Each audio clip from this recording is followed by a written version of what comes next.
ओम शांति। आपके साथ जो होना था वही हुआ है, अपने आप को मत कोसते रहिए। आज का जो वीडियो है देखिए बहुत ही महत्वपूर्ण है और आज का वीडियो महत्वपूर्ण इसलिए है क्योंकि बहुत सारे लोग ऐसे हैं जिस कारण से उनके साथ कुछ गलत हो गया है, कुछ उनकी गलती से या सामने वाले की गलती के कारण कुछ ना कुछ उनके साथ ऐसा हुआ है जो लोग उस दुख को आज भी भूल नहीं पा रहे हैं। कितने ही वर्ष बीत गए हैं, महीने बीत गए हैं, लेकिन उस दुख को वो भूल नहीं पा रहे हैं और अपने आप को कोस रहे हैं कि आखिर मेरे साथ ऐसा क्यों हुआ है, मेरी ऐसी क्या गलती थी, मेरी ऐसी गलती के कारण मेरे साथ ऐसा क्यों हो गया है। ऐसी चीज़ें बन जाती हैं गलती से और जिसकी वजह से वो वहीं पर स्टॉप हो जाते हैं और वो अपनी लाइफ में फिर आगे नहीं बढ़ पाते हैं और वो उसी के बारे में सोचते रहते हैं कि मैंने ऐसी गलती की। फिर उसके बाद वो कार्मिक अकाउंट से रिलेटिव कोई वीडियो देखते हैं कि ऐसा होने से ऐसा होता है, ऐसे हैं। बहुत लोग कमेंट किए हैं और कुछ लोगों ने कॉल पर भी बात किया है कि ऐसा हुआ है हमारे साथ, ऐसे प्रैक्टिकल में है। तो वो लोग कहीं ना कहीं इन चीज़ में इतने फिर वो माना परेशान हो जाते हैं, एंजाइटी डिप्रेशन उनको होने लगता है और फिर वो लोग लाइफ में आगे नहीं बढ़ पाते हैं। तो इसी के ऊपर आप लोगों के लिए आज का ये वीडियो बनाया है। तो देखिए हुआ तो वही है जो आपके साथ होने का था, इस बात को आप समझिए। कहीं ना कहीं आपको उस चीज़ के लिए निमित्त बनाया गया हो तो उसके लिए आपको अपने आप को अब कोसना नहीं है, कोसते नहीं रहना है कि अरे मुझसे क्या गलती हो गई है, मेरे से क्या पाप हो गया है। ठीक है, हो गया, कोई गलती हो गई है। जब आपसे देखिए, जब आपसे कोई कितनी भी बड़ी गलती हो जाती है, पाप हो जाता है, कुछ भी हो जाता है, लेकिन जब आप उसको दिल से रियलाइज़ कर लेते हैं, महसूस कर लेते हैं कि मेरे से गलती हो गई, किसी को आपने दुख दिया है, लिया है, कुछ भी हुआ है, होता सब हमारे कर्मों के अनुसार ही है। जो हमने किसी को पूर्व जन्म में दिया था वो हम लेंगे और जो लिया था वो देंगे। तो ये होता अपने कर्मों के अनुसार। लेकिन आपको इस चीज़ का रियलाइज़ हो गया, महसूस हो गया और आपने दिल से महसूस करके परमात्मा से माफ़ी मांग ली। और जिस आत्मा के साथ अगर आपको लगता है कि मेरे वजह से उसको ये प्रॉब्लम हुई है, मैंने उसको दुख दिया है, तो उस आत्मा से आप मन ही मन जब आप दिल से आप माफ़ी मांग लेते हैं तो वो परमात्मा इतने दयालु हैं कि वो आपको माफ़ कर देते हैं। लेकिन याद ये रखना है कि वो दूसरी बार वो गलती ना हो पाए। बस जैसे कोई कर्म बन गया है तो उसका फल तो आएगा, लेकिन उसका वेग इतना तेज नहीं होगा कि आपको कष्ट हो। जब आप भगवान को याद करेंगे तो वो शक्ति आपको परमात्मा देंगे जिसको आप सहन कर सकते हैं। बस फिर याद ये रखना है कि वो गलती फिर दोबारा से आपसे नहीं होना चाहिए। जैसे कि कोई गलती आपसे अनजाने में बन गई, कुछ ऐसी चीज़ें हो जाती हैं। ऐसे बहुत लोग हैं माना ऐसे संपर्क में जो बताते हैं कि मेरे से एक गलती हो गई है और अनजाने में ही हो गई है और मैं इसे जानता नहीं था और इसके लिए मैं अंदर से बहुत पश्चाताप भी कर रहा हूँ, पश्चाताप कर रही हूँ। तो अगर ऐसा है, आप उस चीज़ के लिए महसूस कर रहे हैं कि मेरे से गलती हो गई है, तो आप दिल से परमात्मा से एक बार माफ़ी मांग लीजिए, आपको वो माफ़ कर देंगे। ऐसा नहीं है कि आपको उन चीज़ों को हमेशा से ही लेकर के चलना है, क्योंकि कुछ लोग ऐसे होते हैं कि नहीं भाई ऐसा हो गया है हमारे साथ, सामने वाले ने ऐसा किया है या हमने ऐसा किया, इसको तो हम भूल ही नहीं सकते, जब तक लाइफ है तब तक ये हमारे साथ चलेगा। देखिए ऐसा नहीं होता है। ऐसे अपने आप को आप हमेशा कोसते ना रहें। ये देखिए हम इस सृष्टि पर आए हैं, हमारा जन्म यहाँ पर हुआ है, तो कुछ ना कुछ ईश्वर भी आपसे चाहते हैं कि कुछ करो आप उनके लिए। तो अगर आप इस चीज़ को लेकर के बैठे रहेंगे तो फिर आप आगे कैसे बढ़ेंगे अपनी लाइफ में, ये चीज़ें आपको आगे नहीं बढ़ने देंगी। और रही बात ये देखिए कि कई लोग जो होते हैं अंदर ही अंदर घुटते रहते हैं, वो अपने आप को कोसते रहते हैं और अपने आप को कोसते रहते हैं कि मुझसे एक गलती हो गई, रोते रहते हैं और अंदर घुटन पैदा होती रहती है। इस चीज़ को मानते हैं कि गलती हो गई है, लेकिन कहीं ना कहीं फिर वो चीज़ उसी में फंसे रहते, आगे नहीं बढ़ पाते हैं और अपनी लाइफ में ग्रो नहीं कर पाते हैं। तो आपको ये चीज़ बताते हैं कि देखिए आप ईश्वर से माफ़ी मांगिए कि भगवान मुझसे इस प्रकार का कोई काम हो गया है, अनजाने में हुआ है, मुझे उस समय इतनी कोई समझ नहीं थी, आप मुझे भगवान माफ़ कर दीजिए। तो निश्चित रूप से आप भगवान आपके लिए उस चीज़ के लिए माफ़ कर देंगे आपको। और एक चीज़ आप सब ने देखी है कि देखिए श्री राम जी को जब वनवास हुआ था, तो जब वनवास काट करके वो वापस अयोध्या लौट करके आए, तो सबसे पहले वो किससे पहले मिले थे? देखिए, सबसे पहले मिले थे वो मंत्रा जी को, जिसने आग लगाई हुई थी, जिसने सबसे पहले माता कैकेयी को इसके लिए भड़काया था कि अगर राम को राजगद्दी मिल गई तो तुम दासी बन जाओगी, और जो आपका बेटा है भरत उसका क्या होगा। तो ये आग किसने जलाई थी? सबसे पहले मंत्रा ने। और जैसे ही श्री राम जी अपना वनवास पूरा करके और जब लौट करके आए तो मंत्रा जो थी छोटी सी एक गुफा सी थी, एक कोठरी थी, उसमें बैठी हुई थी, क्योंकि उसको भी कहीं ना कहीं बाद में एहसास हो गया था, जब उनका वनवास जाना हो गया तो उनको ये एहसास हुआ मंत्रा को कि मेरे से ये क्या हो गया।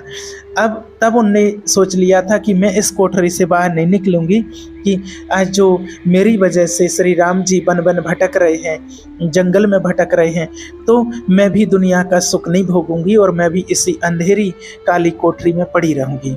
तो वो वहीं पड़ी रही। तो जैसे ही श्री राम जी आए लौट करके, तो सबसे पहले मंत्रा जी के पास गए और उनसे बोला कि मंत्रा, इसमें आपकी कोई गलती नहीं है। तो उन्होंने कहा, कैसे गलती नहीं? मेरी गलती है, मेरी वजह से आपको इतने कष्ट भोगना पड़ा, इतने साल वन में रहना पड़ा। तो उन्होंने कहा कि ये भी कहीं ना कहीं विधि का विधान था, आपको सिर्फ निमित्त बनाया गया था इस चीज़ के लिए, तो आपको इस बारे में परेशान होने की ज़रूरत नहीं है। तो सबसे पहले वो उनके पास गए थे। देखिए, और आज अगर आज के हम जैसे लोग होते हैं ना, किसी की वजह से कुछ हो जाए तो सबसे पहले उसी को ढूंढते हैं कि अरे वो कहाँ है, इसने मेरी ज़िंदगी बर्बाद की है, इसने मेरे साथ ऐसा किया है। लेकिन देखिए, श्री राम जी को पता था कि हुआ है वही, होगा वही जो रच रखा है, जो होना था वही हुआ है। जैसे कहते हैं, लिखा है वो होना है, बाकी तो सब बहाना है, किस्मत का तो यही फसाना है। तो श्री राम जी ने सबसे पहले जाके मंत्रा जी को आश्वासन दिलाया कि जो होनी थी वही हुआ है, आप चिंता नहीं कीजिए, जो होना था वही हुआ है। तब जा कर के उसको कोई एक रोशनी मिली है मंत्रा जी को, क्योंकि इतने दिनों से 14 वर्षों से तो वो घुट रही थी, वो जी नहीं पा रही थी। उनकी हालत ऐसी थी कि ना जीने में थी ना मरने में थी, कि मेरी वजह से इतना बड़ा मेरे द्वारा ये हो गया है। उसके बाद दूसरा जो मिले थे, दोबारा कहाँ गए दूसरी बार मिलने के लिए? सबसे पहले मंत्रा से, दूसरे जो मिले वो कैकेयी माँ से, और वो भी बड़ी परेशान थी कैकेयी माँ। तो उनसे कहा कि आप परेशान ना हो, और आज जो मैंने इतने बड़े बड़े काम किए हैं, कितने रावण को मारा है, और भी कितने ही ऋषि मुनि थे, तपस्वी थे, कितनों का उद्धार किया है, कितनों को मुक्ति दिलाई है, क्या क्या हुआ है वन में जाने से, बहुत सारी चीज़ें हुई हैं, कितने लोग मेरा इंतज़ार कर रहे थे। तो इस चीज़ के लिए सिर्फ आपको निमित्त बनाया गया था, इसलिए आप इसके लिए चिंतित ना हो, कृपया आप इसके लिए चिंतित ना हो। तो श्री राम जी को तो पता था कि वो परेशान है इस चीज़ से, तो वो तो देखते हैं आपकी तरफ, भगवान भी आपकी तरफ देखते हैं कि आप कहीं ना कहीं परेशान हैं, जो आपसे गलती हो गई है, और हो जाती है बहुत लोगों से गलती, लेकिन कई सारे लोग ऐसे होते हैं जो उस चीज़ को एक्सेप्ट नहीं करते हैं कि गलती हो गई है। बहुत सारे लोग हैं जो गलती करके भी उस चीज़ को ना उन्हें महसूस होता है, ना एक्सेप्ट करते हैं कि मेरे से ये गलती हो गई है। लेकिन जो लोग मन के सच्चे होते हैं वो परेशान रहते हैं और अंदर ही अंदर दुखी होते रहते हैं, और उस चीज़ को लेके ही बैठे रहते हैं कि मेरे से ऐसा कैसे हो गया। तो देखिए, आपको बताएं कि देखिए, भगवान बहुत दयालु है, ईश्वर दयालु हैं, वो सबको माफ़ कर देते हैं। उनसे आप क्षमा प्रार्थना कीजिए और आप अपने जीवन में आगे बढ़िए, और आप आगे के सपने देखिए, आपके सपने जरूर पूरे होंगे। और जब आप इस प्रकार के व्यक्ति बन जाते हैं सतोगुणी, तो ऐसे केस में अगर आपसे कोई पाप बना है तो वो प्रारब्ध बन के आपके सामने आएगा और आपको पता भी नहीं चलेगा, आप उसको आराम से भोग लेंगे। जब आप इस चीज़ को एक्सेप्ट कर लेते हैं, आप स्वीकार कर लेते हैं, भगवान का ध्यान करने लगते हैं। लेकिन कई लोग जो होते हैं कि वो इस चीज़ को मानते नहीं हैं, कह रहे ऐसे कुछ नहीं होता है, मैं और पाप करूँगा, तो फिर उनकी बहुत बुरी दुर्दशा होती है। लेकिन जो व्यक्ति इस चीज़ को महसूस कर लेता है, इस चीज़ के लिए स्वीकार कर लेते हैं कि हमसे कोई गलती हो गई है, और अंदर ही अंदर वो रो लेते हैं और भगवान से माफ़ी मांग लेते हैं, तो भगवान भी उसको माफ़ कर देते हैं। इसलिए अपने आप को कोसने की ज़रूरत नहीं है। बहुत लोगों से पाप बन जाते हैं, अनजाने में बन जाते हैं। आप अपने जीवन में आगे बढ़िए और आपके सपने भी पूरे होंगे।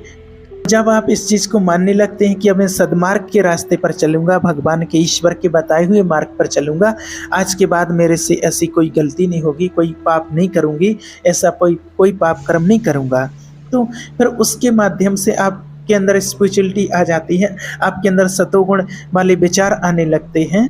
और जो आपसे कोई गलती हो गई है और आपको लगता है कि मुझे उसका फल मिलेगा ही, तो मिलेगा, लेकिन आपको पता नहीं चलेगा, उसके लिए आपको उस चीज़ का पता नहीं चलेगा कि कैसे उसका माना आपके लिए जो आपसे गलती बनी थी उसका आपको कर्म का फल भी मिलेगा, लेकिन आपको उसका एहसास नहीं होगा और वो धीरे धीरे वो चीज़ आपके यहाँ से निकल जाएगी। आप उसका कर्म फल भी भोग लेंगे, लेकिन आपको कोई आपके जीवन में दुख और कष्ट नहीं होगा। जिस प्रकार से देखिए, एक व्यक्ति, 3 प्रकार के व्यक्ति होते हैं, सतोगुणी, रजोगुणी और तमोगुणी।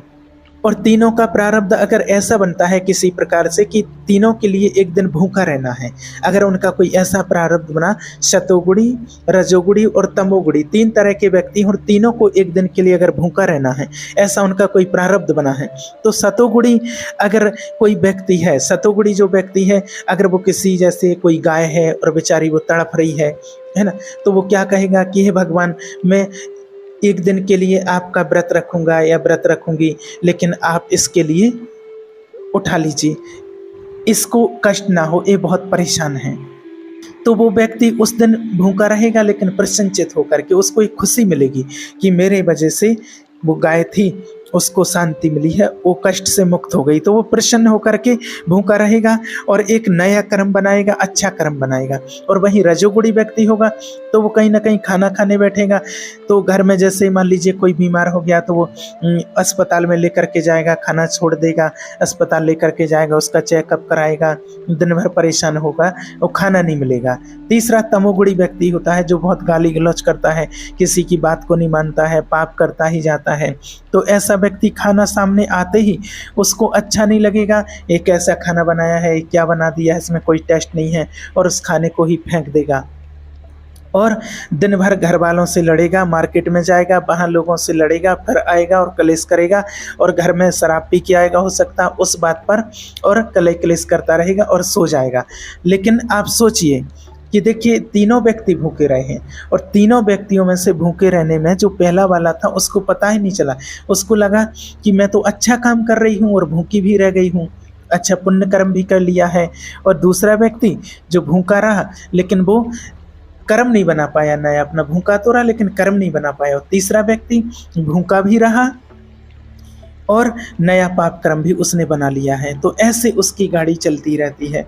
तो ऐसे आप इस बात को मान लीजिए कि जो होना था आपके साथ वही हुआ है, जो आपसे करवाना था वही करवा लिया है, लेकिन आगे के लिए आप ध्यान रखिएगा, क्योंकि आप इस बात को सुन रहे हैं, समझ रहे हैं, आपका विवेक काम कर रहा है। तो ऐसा भी नहीं करना है कि ठीक है भगवान माफ़ कर देता है तो एक बार गलती हो गई फिर माफ़ कर देगा, दोबारा कर लेता हूँ, ऐसा नहीं। गलती जानबूझ के करना और अनजाने में होना, इन दोनों में बहुत फ़र्क होता है। तो यही होता है कि देखिए, आप किसी से मिलते नहीं हैं, मिलवाए जाते हैं, आप पहुंचते नहीं हैं, कहीं पहुंचा दिए जाते हैं किसी ना किसी विधान से, किसी ना किसी प्रकार से। ये सब होता है हमारे पूर्व जन्म के कर्मों के अनुसार, ये प्रारब्ध बनता है।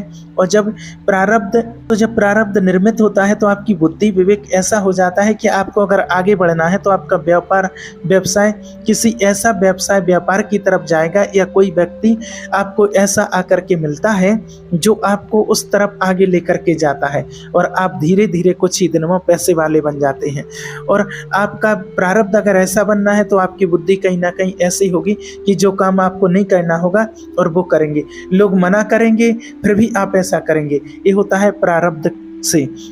प्रारब्ध का मतलब होता है हमारे द्वारा ही किए गए पूर्व में अच्छे और बुरे कर्म जो कि संचित हो चुके हैं और अब उनके भोगने का समय आ गया है, उसको प्रारब्ध कहते हैं। इसलिए हमेशा अच्छे कर्म करते रहिए। पुराना जो बन गया है उसके लिए भगवान से माफ़ी मांगिए और ईश्वर आपको माफ़ करेंगे निश्चित रूप से। मतलब कि जैसा हमारा प्रारब्ध बनता है वैसी ही बुद्धि होने लगती है, जैसे हम काम करने लगते हैं। और कई बार हमने देखा है कि अरे आपने आपको भी अनुभव हुआ होगा, आपने खुद रियलाइज़ किया होगा कि अरे मैं इतना समझदार हूँ, मैंने ऐसा काम कैसे कर लिया है, मुझसे गलती कैसे हो गई है, मैं तो जानबूझ के भी सोच समझ करके भी ऐसी गलती नहीं करता, कैसे हो गई है, ऐसा कैसे हो गया मेरे से। तो देखिए वो होना था आपके हाथों से, है ना?